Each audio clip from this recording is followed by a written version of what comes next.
নমস্কার বন্ধুরা, সুস্বাদে আপনাদের সবাইকে স্বাগত। আজ আমি আপনাদের সাথে পার্শে মাছের একটা প্রিপারেশন শেয়ার করব। সম্পূর্ণ পেঁয়াজ রসুন ছাড়া বানানো পার্শে মাছের এই প্রিপারেশন গরম ভাতের সাথে কিন্তু খেতে অসাধারণ লাগে। তাহলে আসুন দেখে নেওয়া যাক আমার আজকের রেসিপি। এর জন্য এখানে আমি পার্শে মাছ নিয়েছি। পার্শে মাছটা ভালো করে ধুয়ে নিতে হবে। এবার এর মধ্যে দিয়ে দিলাম পরিমাণ মতো নুন আর হলুদ। এটা দিয়ে এটা ভালোভাবে মিশিয়ে নেব। এবার এখানে আমি আগের থেকে সর্ষের তেলটা গরম করতে দিয়েছিলাম। তেলটা ভালো মতো গরম হয়ে গেলে এর মধ্যে মাছগুলো দিয়ে দিলাম।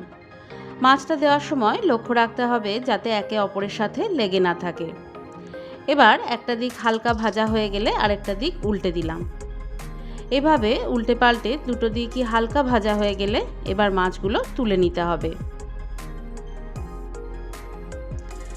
এবার এটার জন্য আমি একটা মশলা তৈরি করে নেব। তার জন্য মিক্সির বাটিতে নিয়ে নিলাম কালো সর্ষে, সাদা সর্ষে, চারমগজ, সাদা তিল আর পোস্ত। এই সমস্ত উপকরণগুলো নিয়ে এটা মিক্সিতে প্রথমে গুঁড়ো করে নিতে হবে।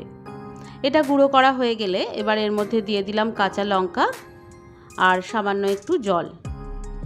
এটা দিয়ে এটার এবার মিক্সিতে একটা মিহি পেস্ট বানিয়ে নেব।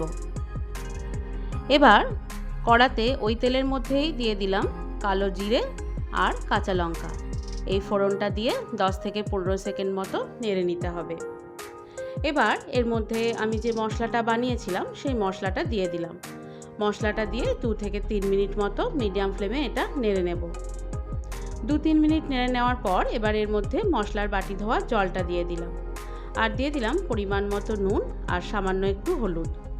নুন আর হলুদটা দেওয়ার পর এবার এটা ভালোভাবে মিশিয়ে নেব।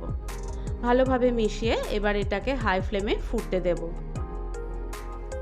এবার গ্রেভিটা যখন ফুটে আসবে তখন এর মধ্যে ভেজে রাখা মাছগুলো দিয়ে দিলাম। মাছগুলো দেওয়ার পর এটা ভালোভাবে মিশিয়ে নেব।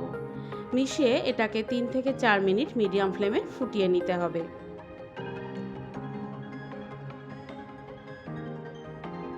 3 থেকে 4 মিনিট পর দেখবেন গ্রেভিটা কিছুটা কমে এসেছে। গ্রেভিটা অবশ্য যে যার নিজের পছন্দ মতো বানিয়ে নিতে পারেন। এবার এর মধ্যে দিয়ে দিলাম ধনেপাতা কুচি আর কাঁচা সর্ষের তেল।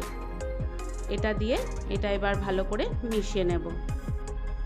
মিশিয়ে নেওয়ার পর এটাকে মিডিয়াম ফ্লেমে আবারও কয়েক সেকেন্ড ফুটিয়ে নেব।